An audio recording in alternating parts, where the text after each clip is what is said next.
오늘은 2018년도 추수감사주일입니다. 추수감사절 예배를 허락해 주신 하나님께 감사 영광을 돌립니다. 추수감사절 어떻게 지낼까? 성경에 신명기에 말하고 있는데 13절을 보겠습니다. 13절에 너희 타작마당과 포도주 틀에 소출을 거두어 들인 후에, 그러니까 농사가 일반 농사도 있고 포도 농사가 특산이죠. 그래서 이제 거두어 들인 후에라는 얘기는 농사 끝나고 나서 창고에다 저장을 합니다.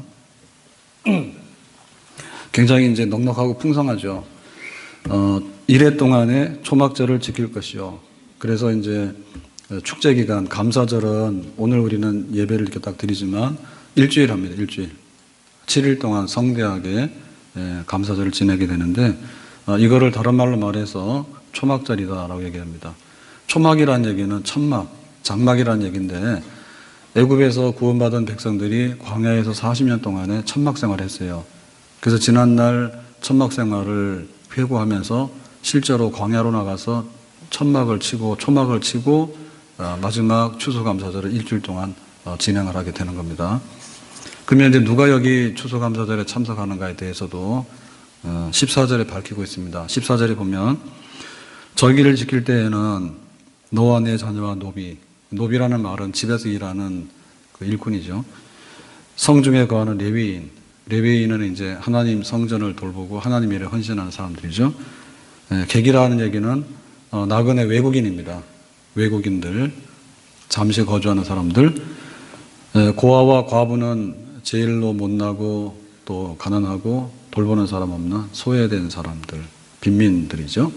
자, 이런 사람들이 빠짐없이 감사절에 나와서 다 감사 잔치에 참여하도록 해라라고 했습니다. 자, 그리고 이제 17절에 보니까 또 이렇게 말합니다. 각 사람이 내 하나님 여호와의 주신 복을 따라 힘대로 드릴지니라 그랬습니다. 그러니까 빈손으로 나오면 안 되고 하나님이 복 주시는 것을 생각해서 복 받은 만큼 감사 예물을 가지고 나오도록 했죠. 그러니까 여기 보면 감사해야 되는 이유, 추수 끝났다. 그 다음에 감사절 시기, 추수를 다 끝냈을 때, 그 다음에 감사하는 축제 기간 일주일, 그리고 참석하는 사람 전부 다. 그리고 여기 나올 때 자격은 준비한 예물. 그러니까 이렇게 되면 완벽하고 하나님이 그 기뻐하시는 온전한 감사 예배, 감사절이 되는 줄로 믿습니다. 정말 아름답지 않아요? 하나님이 주신 복을 받았다. 그런데 복 받은 것만 아니라 그 받은 복으로 인해서 하나님께 영광을 돌리는 그러한 축제를 지내고 있으니까 정말 천국 생활, 천국 백성의 아름다운 모습이 되겠죠. 365일이 감사하는 날이 돼야 되겠죠. 아멘. 우리가 매 주일이 부활주일입니다. 매 주일이. 그리고 365일이 부활절과 똑같아요. 몸이 다시 사는 것과 영원히 사는 것을 믿습니다 라고 하잖아요. 그러니까 예수님께서 1년에 한 번만 부활하시면 큰일 나죠. 날마다 부활하신 예수님. 그러니까 365일이 부활주일과 똑같은 거고요. 매주일이 부활주일이고 그거를 이제 잊어버릴까봐 기념해서 1년에 한 번 부활주일을 지내는 거예요. 그럼 365일이 감사절이죠. 아멘. 하루만 감사하실 거예요. 365일이 감사절이야. 매 주일이 감사주일이에요. 근데 이거를 성대하게 해서 추수감사주일을 지내는 겁니다. 아멘. 그래서 이거 감사절을 좀 우리 한국식으로 표현한 찬송이 뭐냐라고 할 때 우리가 앞에 부른 592장입니다. 592장이 한국인의 손으로 한국 정서를 닮아서 우리 문화 환경 속에서 추수감사 찬송하는 거거든요. 1절 가사를 제가 다시 한번 보여드리겠습니다. 산마다 불이 탄다 고운 단풍에 작사는 이목인, 작곡은 박재훈 목사. 그래서 그 당시에 이 찬송을 지을 때가 박재훈 목사님은 96세, 이목인 권사님, 이분은 문학가인데 하여튼간에 이 작사, 작곡, 작사 이 글을 쓰신 분이고 시를 쓰신 분이고 곡을 붙인 분이고 이래요. 그래서 우리가 찬송 부르는 건데 산마다 불이 탄다 고운 단풍에 멋지죠. 올 가을 단풍 보셨어요? 그런데 산마다 불타는 단풍 보셨어요? 동네 단풍밖에 못 봤어요? 황룡성 단풍은 뭐예요? 불 안 탔어요? 네, 빨간 불도 타고 노란 불도 타고 섞여 있는 불도 타고 하여튼 간에 단풍이 올가을 굉장히 화려했어요. 네, 감사함이 있는 분들은 산마다 불타는 단풍들이 눈에 보이고 살기 바빠서 원망하신 분들은 아무것도 안 보이고. 자, 골마다 흘러간다 맑은 물줄기 그랬죠? 골이 깊어가지고 물이 끊어지지 않아요. 네. 뭐 우리나라 대표적인 단풍은 설악산부터 시작이 되죠. 설악산 골짜기에 물 제일 많은 데가 그래도 비선대 올라가는 계곡이죠. 비선대에서 올라가면 천불동 계곡이 나오죠. 거기는 골짜기가 굉장히 깊어요. 예, 근데 굉장히 멋있어요. 이런 게 생각이 나죠. 생각 안 나신 분들은 예, 천불동 단풍 가서 영상이나 보세요. 자, 그 다음에 황금빛 농가밭에 풍년이 왔다. 우리 먹고 살아야 되니까 곡식이 있어야 되잖아요. 그런데 농가밭을 보니까 황금빛이라. 알곡에다 익어서 누렇게 곡식이 이제 풍년이 됐습니다. 드맑은 하늘가에 노래 퍼진다. 그러니까 이제 추수하고 즐거운 마음에 노래가 나오겠죠. 저절로 한숨이 나오는 게 아니라 노래가 나오잖아요. 노래가 나오는데 그 노래가 하늘가에 그 가을 하늘은 굉장히 높고 맑죠. 높고 맑은 가을 하늘에 우리의 감사하는 노래가 울려 퍼진다. 시를 잘 썼죠. 우리가 못 쓰니까 여기 이목인 썼잖아요. 손이 닿는 우주 공간에, 눈이 닿는 우주 공간에, 우리가 눈으로 볼 수 있는 넓은 시야에, 손이 닿는 구석구석에 우리 주님 주신 열매, 우리 주님 주신 알곡 감사하자, 찬송하자. 아멘. 이 정도가 이제 그 찬송이 되면 우리가 좀 감사 축제에 참석할 수 있는 그 분위기 된 거예요. 여러분 감사기도 있습니까? 아멘. 감사 찬송이 있습니까? 아멘. 감사 예물이 있습니까? 아멘. 그래서 이 감사 찬송이 안 되거든 혼자 가서 씻으려고 하지 말고 가서 그냥 이거 외우세요. 쉽잖아요. 산마다 불이 탄다 고운 단풍에. 그리고 우리가 뭐 곡을 쓸 수 있는 능력은 없지만 박재호 목사님이 곡을 붙여놨잖아요. 그러니까 가서 흥얼흥얼 하면 되겠죠. 그래서 우리 속에 풍년이 들어서 추수하게 되면 광야로 나가서 천막을 치고 일주일 동안에 노비와 나그네와 외국인과 고아와 과부와 한 사람도 빠짐없이 나가서 하나님 주신 복을 헤아려서 정성으로 준비한 감사 예물을 가지고 일주일 동안 성대한 감사 축제를 지내라 했는데 우리도 이와 유사한 더 이상의 그런 감사 축제를 하나님께 드려야 될 줄로 믿습니다. 아멘. 자, 그러면 우리가 어떻게 감사할 것인가에 대해서 성경이 이렇게 말합니다. 자, 17절에 다시 한번 보여줍니다. 17절에. 각 사람이라는 말은 뭐냐면, 복을 받은 사람이 대표만 있는 게 아니고 모두가 다 복을 받았어. 각 사람에게 임한 복이 있는데, 하나님 여호와의 주신 복을 따라서라고 하는 말은 뭐냐면, 각자에게 큰 그릇에 준 것도 있고 또 귀한 그릇에 준 것도 있고 그래요.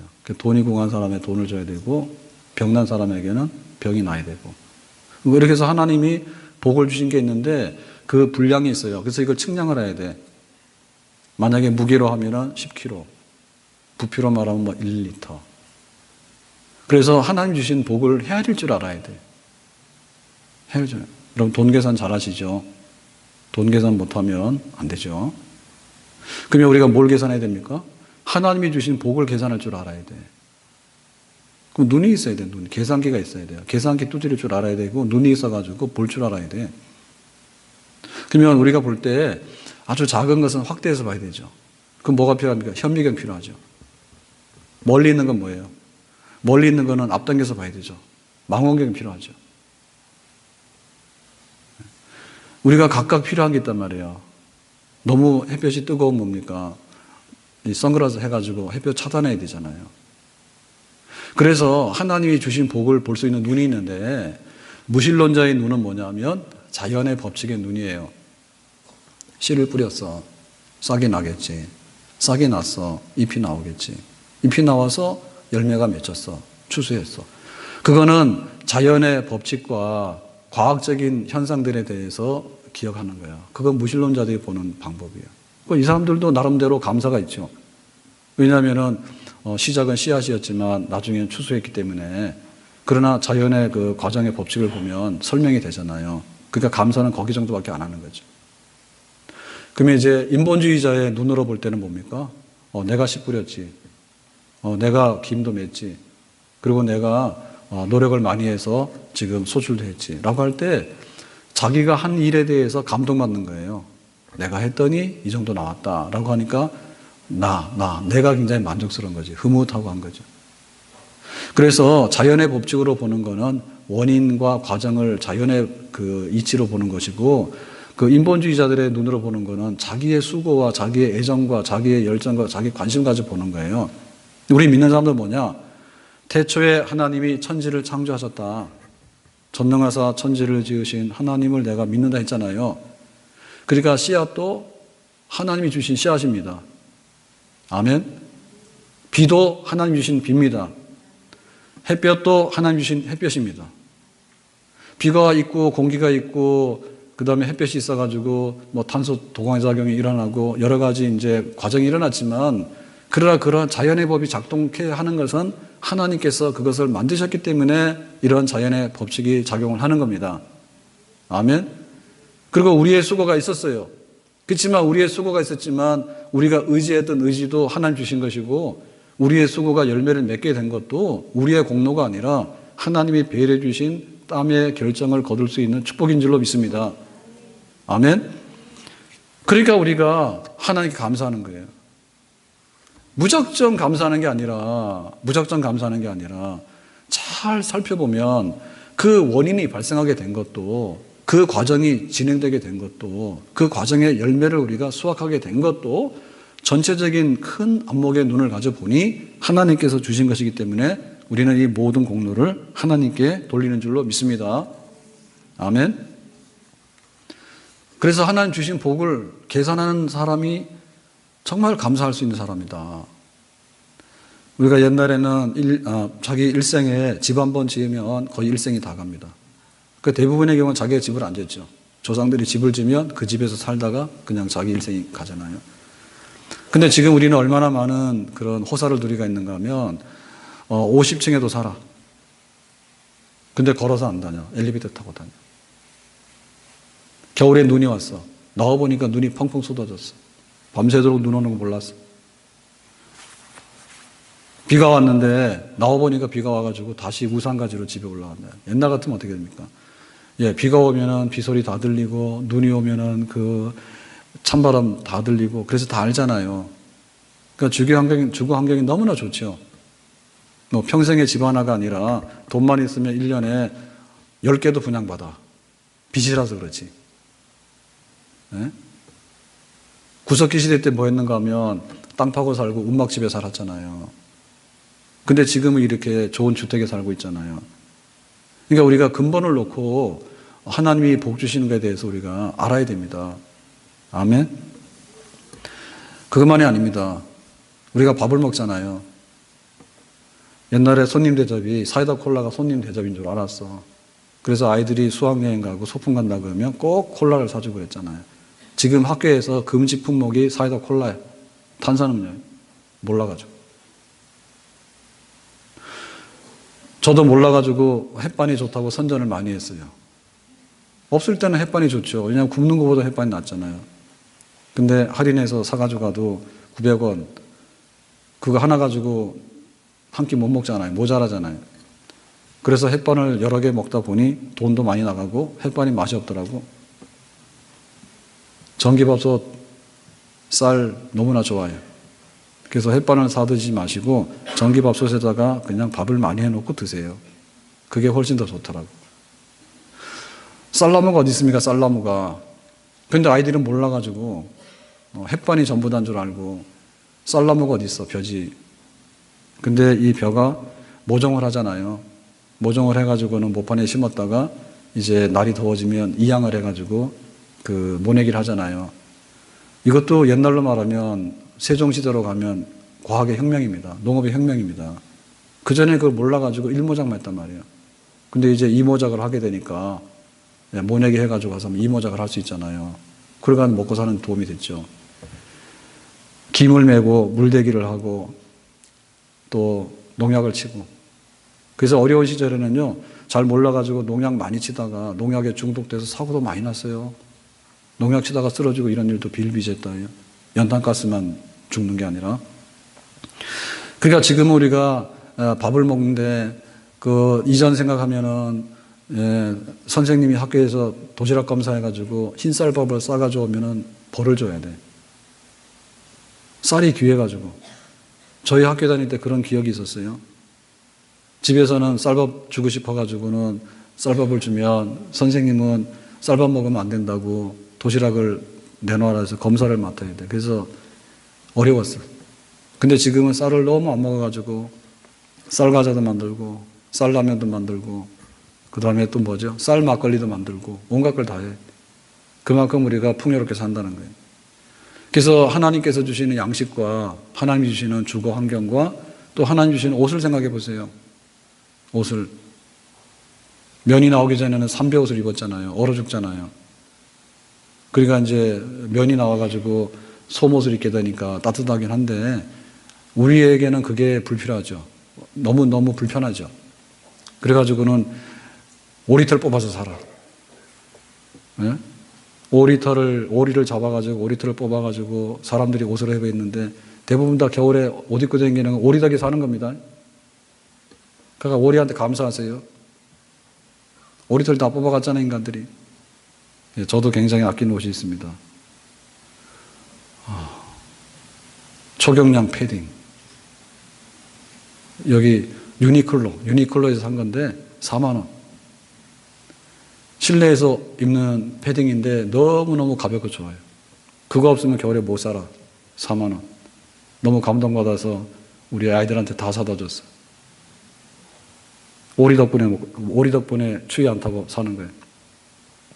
그래서 우리가 그 일상생활에서 주어지는 건 헤아려 봐야 되는데 헤아리지를 못하니까 일상에서 주어지는 것이 얼마나 귀한 것인가라고 할 때 수돗물이 나온다. 보통 일이 아닙니다. 전기밥솥으로 밥을 한다. 보통 일이 아니고 세탁기로 빨래를 한다. 발명품 중에서 아마도 그 세계 역사를 바꾼 것 중에는 세탁기를 빼놓을 수 없다 하죠. 세탁을 하니까 커피 마시고 다른 일을 할 수 있는 거예요. 세탁기는 여간해서 고장이 잘 안 납니다. 아무리 돌려도 계속해서 돌아갑니다. 우리에게 산책할 수 있는 길이 있잖아요. 네? 산책길 너무 잘 해놔가지고 요즘에는 너무 사치스러워. 벤치도 뜯어가지고 새 걸로 막 다 바꾸고, 그 다음 막 정자도 막 다 바꾸고. 큰 마을에는 그네 있는지 모르겠는데 저희 동네는 그네가 있어요. 그네가 있어요, 그네. 그래가지고 애들도 와서 흔들고, 할머니도 와서 흔들고, 애들도 와서 흔들고, 개 끌고 와서 개 안고도 흔들고, 개도 그네 타는 데입니다, 고양시는. 그거 아마 얼마나 우리가 누리고 있는지 몰라요. 우리가 함께 도시 생활을 한다는 얘기는 좀 불편하고 안 좋은 일들도 많이 일어나는 게 사실인데, 그런데 도시 생활하면서 우리가 호사를 많이 누리죠. 만약에 우리 집이 산속에 있으면 수도가 들어옵니까? 못 들어오죠. 우리 집이 막 저기 외딴 데 있으면 포장도로 들어옵니까? 못 들어오잖아요. 그런데 세금은 내지만 도시생활 덕분에 포장도로 혜택도 다 누리게 되고 전기도 너무너무 잘 들어오잖아요. 북한에서는 전기가 없어가지고 수돗물이 안 나온대. 엘리베이터가 전기가 없으니까 엘리베이터 타고 다니지 못하잖아요. 그래서 와서 놀래잖아.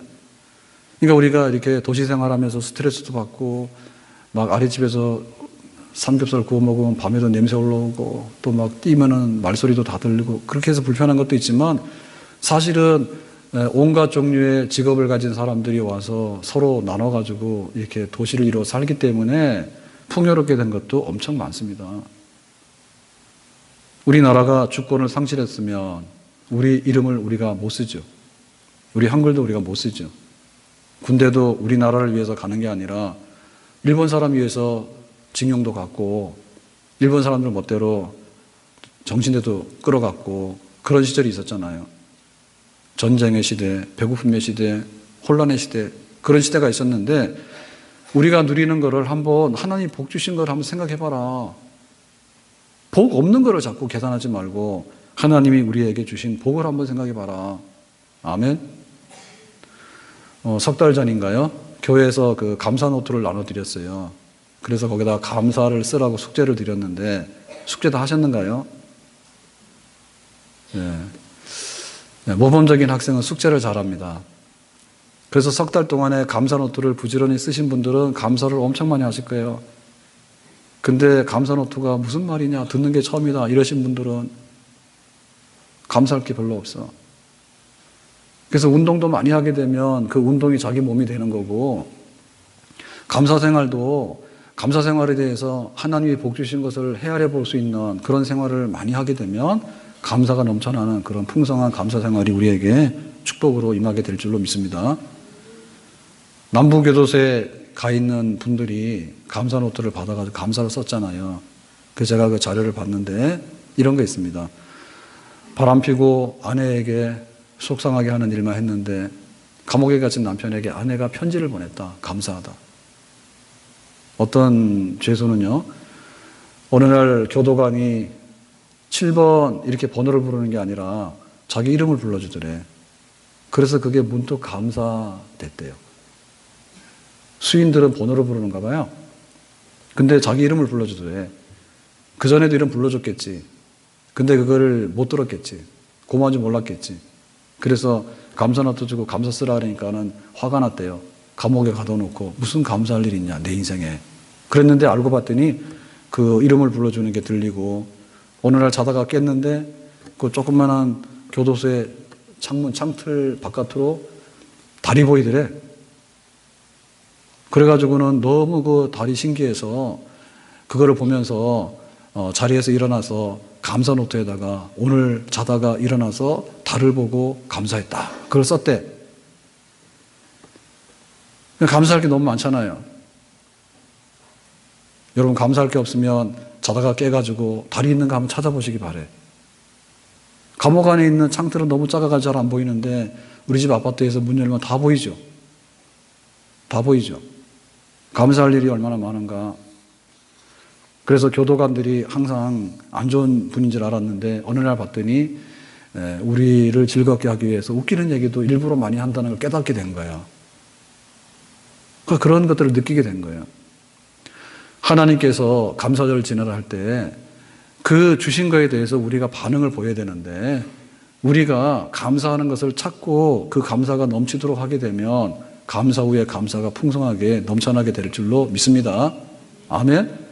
하나님이 주신 복을 따라서, 하나님이 주신 것이 얼마나 많은데 없다 하지 말고 하나님 주신 복을 따라서 하나님께 그것을 인정하고 나올 수 있는 그런 감사가 되기를 예수님의 이름으로 축복합니다.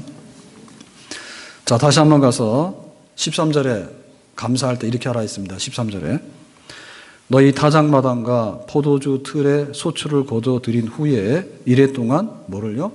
초막절을 지킬 것이요. 초막이라는 얘기는 천막이잖아요. 텐트잖아요. 그러니까 이제 우리가 감사를 하려고 그러면은 호텔 가가지고 엄청나게 돈을 많이 들여서 호화로운 파티를 한번 하면 감사가 안 나와. 거기 가서 감사할 수 있는 사람 별로 없어요. 그 실제로 거기 가더라도 감사 별로 안 나와. 왜냐하면 그 환경에 도취돼가지고 내가 이게 아닌데 이래. 그래서 감사하려고 그러면은 텐트 치고 광야, 여기 말하는 광야는 사막이죠. 경치 좋은 이런 산도 아닙니다. 예, 정말 사막에 그 메마른 광야 황무지에 가서 텐트를 치고 지난 40년 동안에 이리저리 방황하면서 살던 그 시절을 기억하면서 하나님께서 주신 감사가 얼마나 많은 것을 새삼스럽게 한번 느껴봐라. 아멘. 그래서 감사가 안 되시는 분들은 오늘 밤에 텐트를 준비해서 황룡산에 가서 일주일을 지내다 보면 감사가 많이 생길 거다. 감사할 수 있는 데 있어서 우리는 낮은 곳으로 가야 됩니다. 낮은 곳으로 가야 됩니다. 우리가 이 세상에 나올 때는 적신으로 나왔다 했어. 빈손으로 나왔다, 빈손으로. 그러니까 하나님께서 우리가 가장 가난했었고 또 가장 배고팠고 가장 병약했고 가장 외로웠고 가장 실패 많이 했을 때 그때 그 자리 그 환경 속으로 들어가서 볼 때 지금 나는 지금까지 지내온 것 주의 크신 은혜라 한이 없는 주의 사랑 어찌 이루 말해라. 지난날을 돌아보니 지난날에 어려웠던 시절하고 비교해 보니 내가 입원했을 때 죽을지 살지 몰라. 하나님 한 번만 고쳐주시면 그 잊어버리셨어. 정말 경제적으로 궁핍하고 어려울 때 하나님 정말 우리에게 일용할 양식을 주시면 그 시절 잊어버렸어. 미래의 희망이 안 보여가지고 허덕허덕 살 그런 절망적인 시간들 있었는데 그 시간들 잊어버렸어. 사도 바울이 뭐라 말합니까? 내가 죄인의 계수였다고. 그런데 나에게 사도의 직분을 맡겼다고. 그러니까 바울은 사도의 직분을 맡아가지고 이방인에게 전도 선교를 열심히 했는데 그럴 때마다 항상 초심으로 돌아갔어요. 만삭되지 못한 나에게 사도의 직분을 주셨고 내가 옛날에 죄인의 계수였는데 스데반 죽이고 못된 짓을 내가 다 했는데 이런 나에게 사도의 직을 준 거에 대해서 항상 자기가 그 밑바닥에 있을 때 하나님 주신 은혜를 항상 기억하면서 감사함으로 자기의 맡은 일을 충성으로 감당을 했습니다. 아멘. 그래서 우리 자신에게 감사하지 못하는 그런 커플들이 굉장히 많은데 사실은 그걸 벗겨보면요 다 감사할 수밖에 없는 거예요. 아멘. 우리나라가 한강의 기적을 맛보았습니다. 지난날 필리핀의 도움을 받아가지고 장충체육관을 지었고 6.25 때 나라가 위태로울 때는 에티오피아 군인의 도움을 받아가지고 나라를 지켰습니다. 우리나라가 필리핀보다 못했고 우리나라가 에티오피아보다도 못한 시절이 있었단 말입니다. 그런 거 잊어버리거든요. 식민지, 전쟁, 폐허, 가난 세계 최빈국 중에 하나. 그런데 지금은 메이드 인 코리아라 그러면 세상이 알아주고 K-팝 그러면 세상이 알아주죠. 얼마 전에 방탄소년단인가? 거기 일본에서 뭐라 말 했다며요. 구구파에서. 그래가지고 막 전 세계 그 방탄 뭐라고요? 방탄 뭐예요? 소년단이에요? 방탄이 무슨 뜻이에요? 하여튼 간에 어마어마하게 방탄이래요. 그리고 거기를 막 건드렸는가 봐. 일본 사람들이 뭐라 하니까. 그래서 전 세계에서 막 방탄소년단 응원해가지고 막 일본 뭐라 하고. 그러니까 지금 우리나라 얼마나 좋아졌는지 몰라. 한때는 우리말도 못 썼잖아요. 다 가져가고 일본 사람들이. 국민소득하고 행복지수는 반드시 비례하는 게 아닙니다. 부탄이라고 하는 나라는 최빈국인데 한 달에 10불. 그게 생활비인데 행복지수를 말하면 세계 1등이야. 우리나라가 어떤 나라인가? 우리나라 정말 코리안 드림을 이루기 위해서 오는 사람 굉장히 많아요. 그런데 우리나라는 또한 자살공화국이에요. 못 살겠다 해서 죽는 사람도 굉장히 많아요. 그러니까 우리가 우리나라 우리 사회가 그 감사하는 것에 대해서 그 감사라고 하는 그 찬송과 그 감사하는 마음을 잊어버렸기 때문에 우리가 사는 것보다 훨씬 더 못 산다라고 느끼고 있는 거예요, 지금. 우리가 거기서 벗어나야 되겠죠. 벗어나야 되겠죠. 수능 시험이 굉장히 어려웠다잖아요. 이화여대 들어가기가 옛날에는 여대는 아니었지만 이화학교를 처음에 세웠을 때 아무도 안 갔어. 집에서 여자들은 학교 안 가는 거다 해가지고 신교육에 대해서 안 보내줘가지고 광고 냈습니다. 이화학교에 보내주면 등록금 공짜, 기숙사 공짜. 그때 태어났어야 돼. 시대를 잘못 타가나가지고는 지금은 수능 시험을 못 치면은 원서도 못 넣잖아. 그러니까 그렇게 우리나라가 어두운 나라였고요. 네, 그렇게 그랬다고. 세브란스 병원이 무슨 병원이냐? 세브란스가 기부했기 때문에 세브란스요. 그것 좀 우리가 잊어버려서는 안 됩니다. 세브란스가 무슨 형용사가 아니에요. 사람 이름이요. 전 세계에서 그런 것들을 많이 관심을 가져서 했기 때문에 우리 교회들이 우리나라가 그만큼 가난하고 어려웠다는 거예요. 잊어버려서는 안 돼요. 애양원에 여수에 그 병원이 있습니다, 지금. 지금은 신식으로 그 병원을 지었는데, 그 전에 있는 병원이 그 애양원 병원이고, 그 앞에 있는 게, 애양원 교회죠. 손양원 목사님이 목회한 그 교회가 환자들이 모이는 애양원 병원에 입원해서 모이는 교인들이요. 지금 박물관을 쓰고 있잖아요. 그 쓰고 있는 애양원 박물관의 그 이전 교회, 지금 병원 말고 이전의 병원에 가보면 2층에 수술실이 있습니다. 수술실. 가보셨어요? 그 수술실이 있는데 수술실에서 제일 귀한 것이 뭐냐면 조명이야. 조명이 안 되면 여러 가지로 수술할 수가 없어요. 그 옛날에 전기가 없잖아요. 그런데 그 수술 베드하고 수술 기구들이 다 있는데 천장에 보면 하늘이 보인다니까. 바깥은 아니고 뭐 유리 같은 걸로 이렇게 해가지고요. 이제 해가 낮에 이렇게 들어오면 그 해를 따라서 이렇게 해가지고 조명 삼아가지고 수술했다고. 근데 그때 했던 그 모든 장비들이 전부 다 그 선교해서 들어온 그런 장비들이에요. 그리고 수술했던 의사들도 다 선교사들. 그렇게 했던 거예요. 그러니까 우리는 지금 볼 때 너무나 이렇게 높은 곳에 올라가 있어가지고 교회 고마운 줄 몰라.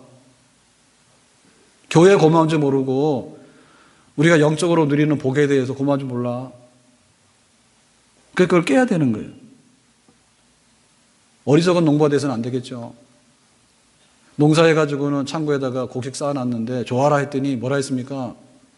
오늘 밤에 너의 영혼을 데리고 가면 너 죽으면 어떻게 할라 했어요? 그래서 우리가 많은 거 가졌을 때 그 깨닫지도 못하고 죽는 것보다는 감사해야 됩니다. 돈을 사랑하며 일만하게 뿌리가 되나니 돈 사랑 때문에 감사를 잃어버린 거예요. 돈이 없어서 그런 게 아니에요. 돈을 사랑해, 감사를 사랑해야 되는데 부자와 나사로 얘기했죠. 그죠? 부자는 음부에 던져서 지옥 갔고 나사로는 천국 갔다. 이런 얘기가 있잖아요. 그럴 때 우리는 이렇게 말합니다. 나사로는 예수를 믿어서 천국을 갔고 부자는 예수를 안 믿어서 지옥 갔다는데 성경에 그런 말 없어. 성경에서 교훈하고자 하는 그 비유의 그 얘기는 뭔가 하면 부자가 돈이 많았는데 날마다 잔치했어요. 날마다 동네 사람들 불러다 파티를 했는데 자기만 먹었고 남은 것은 뭐냐면 쓰레기통에다 버렸다고.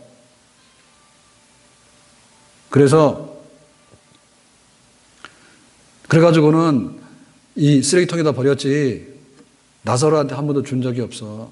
너같이 감사할 줄 모르는 사람, 돈 관리 못하는 사람은 지옥행이다. 그런 비유예요. 그런 비유. 다시 말하면 물질을 고마운 줄 알고 잘 쓰라 그 말입니다. 사실은 우리가 돈이 원수라고 얘기를 하는데 돈 원수 맺기 전에 감사하지 못하는 게 원수요.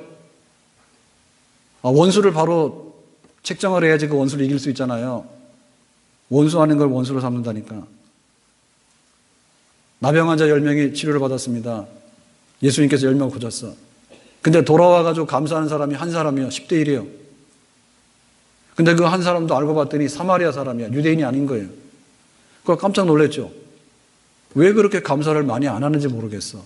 근데 감사하는 사람도 감사해야 될 사람은 안 하고 감사 안 해도 되는 사람이 엉뚱한 사람이 감사하는 거예요. 희귀한 거예요. 그러니까 우리에게 있어서 문제는 치유 못 받은 게 아니라 은혜 못 받은 게 아니라 은혜 받았는데 감사 못 하는 거예요. 그리고 은혜 받을 사람이 은혜 받은 게 아니라 정말 은혜 못 받을 사람이 은혜 받은 거에 대한 감동적인 감사. 그것이 없는 것이 그것이 우리의 불행이고 그것이 우리의 고통인 거예요. 남들과 비교하지 말고 우리에게 주어진 거 있는 그대로를 하나님께 감사하기를 바랍니다. 제일 밑바닥으로 내려가서 내가 이것이 없었다면 어떻게 될까? 그 나머지는 하나님께서 덤으로 주신 은혜들이에요. 우리가 그 은혜에 대해서 덤으로 받은 것에 대해서 풍성한 감사를 드려야 될 줄로 믿습니다. 지리산 행복학교의 공재영 소설가가 말하기를 행복하게 사는 사람들 지리산에 모였는데 연봉은 연 수입은 한 500만 원 정도? 그렇게 가지고 행복하게 사는 사람들 소설에 썼잖아요. 완전히 거짓말 아닙니다. 대략 꾸며가지고 썼기 때문에 맞다고 봐야 돼. 그러니까 지리산에 들어가시는 분들은 500만 원 가지고 행복하게 살겠다고 들어가는 분들이에요. 철학교수 윤병구 철학교수가 가난하지만 행복하게 사는 동네를 만들겠다 해가지고 들어간 데가 뭐냐면 변산 공동체입니다. 변산 공동체에 1년 동안에 수입을 해봤더니 첫 해에 수입이 1년 동안의 수입이 18만 원, 월 수입이 15,000원. 그런데 가난하지만 행복하게 사는 동네 꾸밀 수 있겠다 해서 해본 거예요. 우리가 많은 것을 생각해야 돼요. 우리 믿는 사람들에게 있어서 왜 감사가 없고 왜 내가 불행하게 산다고 생각하는가, 그 부분에 대해서 음성의 꽃동네에는 얻어먹을 힘만 있어도 그것은 주님의 은총이라 했죠. 얻어먹을 힘만 있다는 얘기 거지란 말이에요. 거지들도 등급이 있단 말이에요. 잘생기고 힘 있는 거지 1등급, 못생기고 병든 거지 2등급, 3등급. 일어나지도 못하고 거동하지도 못하는 거지, 상거지. 이 사람은 거지한테 얻어먹는 거지. 그러니까 자기가 자기 발로 다니면서 동네 가서 동냥하는 거지는 괜찮은 거지라니까. 나중에 자기가 거동을 못하게 되면 동냥도 못해. 그래서 그거 생긴 거예요.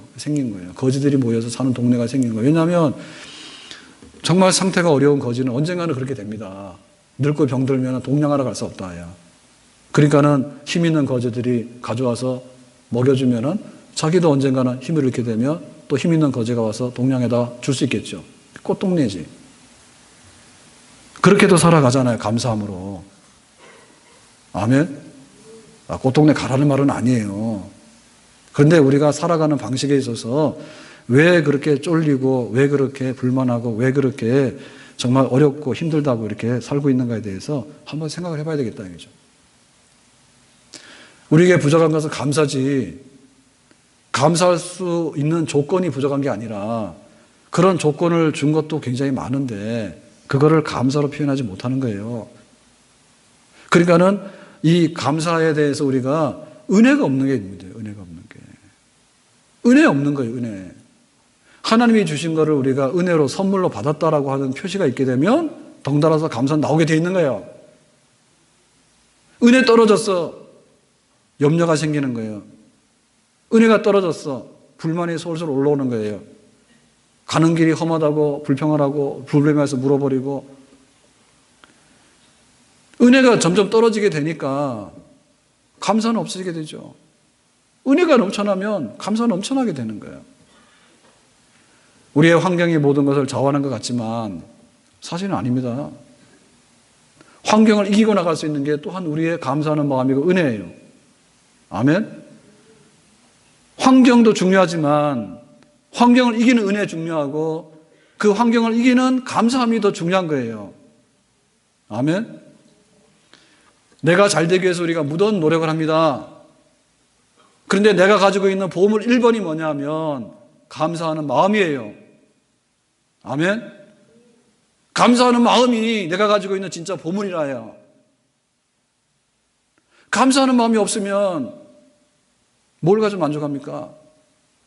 만족 못해요. 감사한 마음. 그래서 성형수술 자꾸 한다 해서 될 일이 아니에요. 마음이 삐뚤어진 사람은요, 나중에요, 정말로,